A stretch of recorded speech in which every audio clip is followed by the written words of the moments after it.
আজকে অনেক দিন পরে কথা বলতে চাচ্ছি কিছু।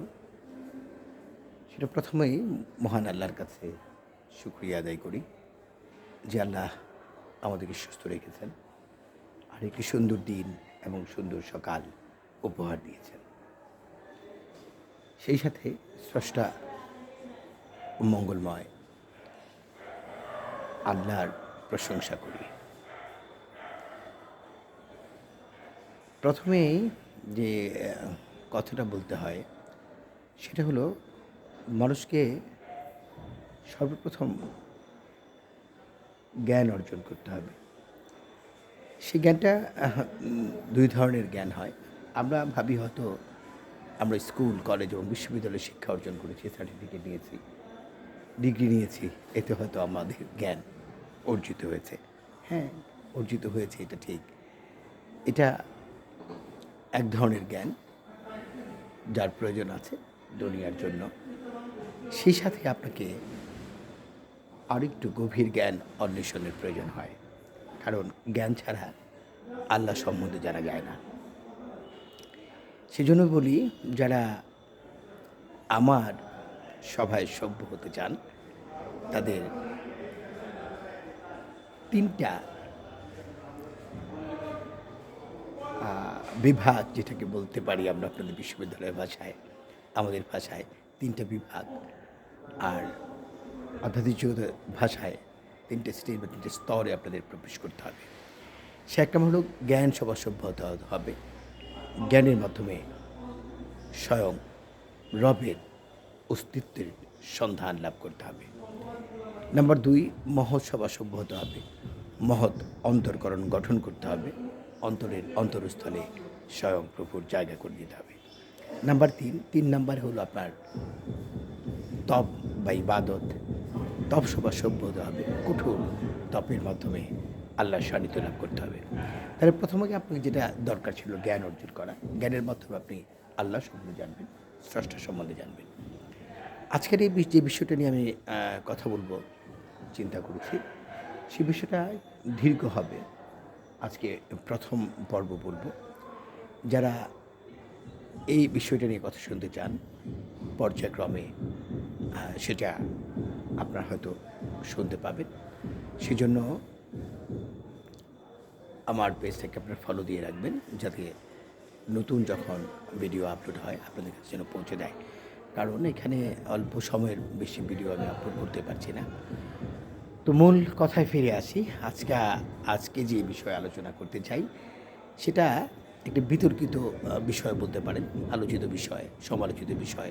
এক এক ধরনের এক এক মত যে আল্লাহ রাসূল নূরের তৈরি নাকি মাটির তৈরি। আমি প্রথমেই বলেছি কথাটা, এই আলোচনাটা অনেক দীর্ঘ হবে। আমি সংক্ষিপ্ত একটা স্টেজ ফার্স্ট হিসেবে প্রথম পর্বের আলোচনা আমি করব, পর্যায়ক্রমে দ্বিতীয় পর্ব। তাহলে সেই জন্য আপনাকে শুরু থেকেই শুরু করতে হয়। সবগুলো আলোচনায় বিস্তারিত বৃহৎ ব্যাপক আলোচনা আছে। যে ব্যাপক আলোচনা করব সেজন্য আপনার শুরু থেকে শুরু করতে হয়। সেই শুরুটা হলো মহান আল্লাহ পাক রাব্বুল আলামিন। আমি আমার আগের ভিডিওতে বলেছিলাম, মহান আল্লাহ পাক রাব্বুল আলামিন প্রকাশিত হওয়ার জন্য, আল্লাহ পাক রাব্বুল আলামিন নিজে প্রকাশিত হওয়ার জন্য, উনি নিরাকার ছিলেন আকারে আসার জন্য আল্লাহ পাক রব্বুল আলামিন এই আদম সৃষ্টি করলেন, সিদ্ধান্ত নিলেন। অর্থাৎ আমাদের এই আদমকে সৃষ্টি করার মাধ্যমে মহান আল্লাহ পাক রব্বুল আলামিন প্রকাশিত হলেন পৃথিবীর মাঝে। কারণ জ্ঞানহীন আল্লাহ, জড়বস্তু যারা পৃথিবীতে আছে, এই ছাড়াও অন্যান্য জীব যারা আছে, যাদের বুদ্ধিবৃত্তি নাই, তারা আল্লাহর ইবাদত করে, কিন্তু ওই সৃষ্টির মধ্য দিয়ে আল্লাহ প্রকাশিত হয় না। তো মহান আল্লাহর সত্তা, তার গুণাবলী, তার বড়ত্ব এবং মহান আল্লাহ রাব্বুল আলামিনের প্রজ্ঞাকে প্রকাশিত করার জন্য আল্লাহ মানুষ সৃষ্টি করার সিদ্ধান্ত নিলেন। তো সেই সিদ্ধান্তটা অনেক বিষয় ব্যাপক আলোচনা। আল্লাহ কীভাবে সৃষ্টি করলেন, তার মাঝখানে কী হলো, শয়তানের সাথে কন্ট্রাডিকশন হলো, এই আজাজিল পরবর্তী শয়তান হলো, সে আল্লাহর সাথে বিদ্রোহ ঘোষণা করলো, ব্যাপক আলোচনা সেখানে আছে। তো এখন যেটা বলতে চাই, আল্লাহ সিদ্ধান্ত নিলেন যে মানুষ সৃষ্টি করবেন। যখন মানুষ সৃষ্টি করার সিদ্ধান্ত নিলেন, তখন আল্লাহ পাক রব্বুল আলামিন ফেরেশতাদের হুকুম করলেন মাটি সংগ্রহ করে মানুষ সৃষ্টি না, মানুষের দেহ সৃষ্টি করার জন্য। মানুষের যে বডি, সেই বডিটা তৈরি করার জন্য নির্দেশ দিলেন আল্লাহ পাক রব্বুল আলামিন ফেরেশতাদেরকে মাটি সংগ্রহ করে বডি তৈরি করবে। তো সেই বডিটা যখন তৈরি হলো, তারপরে তার মধ্যে আল্লাহ পাক রব্বুল আলামিন তার হুকুম এবং তার আদেশ রুহকে ফুৎকার করে দিলেন। যে রুহটাকে ফুৎকার করে দিলেন সেটা হলো মানুষ বা ইনসান। ইনসান আপনার এই বডি না, খুব গুরুত্ব সহকারে শোনেন।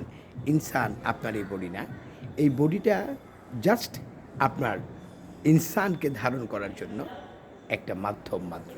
সুতরাং আপনি মানুষ হলেন, আপনার ভিতরে যেটা আছে রূহ, আল্লাহর হুকুম, যার কাছে যে রূহ জগতে আল্লাহ রব্বুল আলামিনকে দেখেছে। তো সব মানুষের এটা হলো বডি, সে বডি আল্লাহ সৃষ্টি করলেন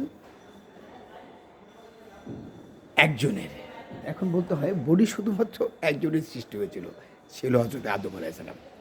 সেই আদম আলাইহিসসালাম এর বডি যখন সৃষ্টি হলো, আদম আলাইহিসসালামের বডিটা সৃষ্টি হয়েছিল, তৈরি করা হয়েছিল মাটি থেকে।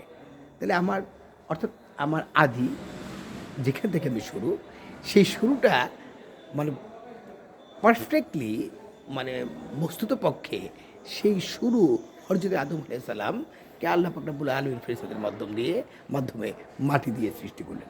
তো এখন আপনার ধরেন একজন মানুষ, আপনি আপনার গ্রামের বাড়ি ধরেন অনেক দূরে, সেই এই কী বলে যে চট্টগ্রাম। তো এখন আপনি বাস করেন সে মহাখালী। তো এখন আপনি মহাখালী বসে থেকে যদি বলেন যে এটা চট্টগ্রাম, এটা চট্টগ্রাম, পুরোটাই চট্টগ্রাম, তো মানুষ আপনাকে পাগল ছাড়া কিছুই বলবে না। আপনার বাড়ি চট্টগ্রাম, আপনি থাকেন মহাখালী, একই জিনিস, একই দশ, একই গাছপালা, একই রকম সব কিছু চট্টগ্রামে আছে, মহাখালীতেও আছে। কিন্তু মহাখালী জায়গাটা মহাখালী, চট্টগ্রাম জায়গাটা চট্টগ্রাম। তো সেই চট্টগ্রাম যদি আপনি মহাখালীতে বলেন, তো সেটা হবে না। অর্থাৎ বিষয়টা আপনাদের বোঝাতে পারলাম কিনা জানি না। তো মূল বিষয় যেটা বলতেছিলাম, সে মূল বিষয়টা হলো যে প্রথম যে আদমের বডিটা আল্লাহ পাক রব্বুল আলামিন সৃষ্টি করলেন, সেই বডিটা ছিল মাটির তৈরি। তো পর্যায়ক্রমে, আর ভিডিওটি তো হয়তো এখানে আর আপলোড হবে না, সময় শেষ হয়ে যাচ্ছে। তো সামনের আলোচনা আমি সামনে আবার করব, দীর্ঘ আলোচনা, মনে রাখতে হবে অথবা আমাকে মনে করিয়ে দিতে হবে। আমি আলোচনা করবো, এটা ফয়সালা করে দিব যে মহানবী সাল্লাল্লাহু আলাইহি ওয়াসাল্লাম আমরা মাটির তৈরি নাকি নূরের তৈরি।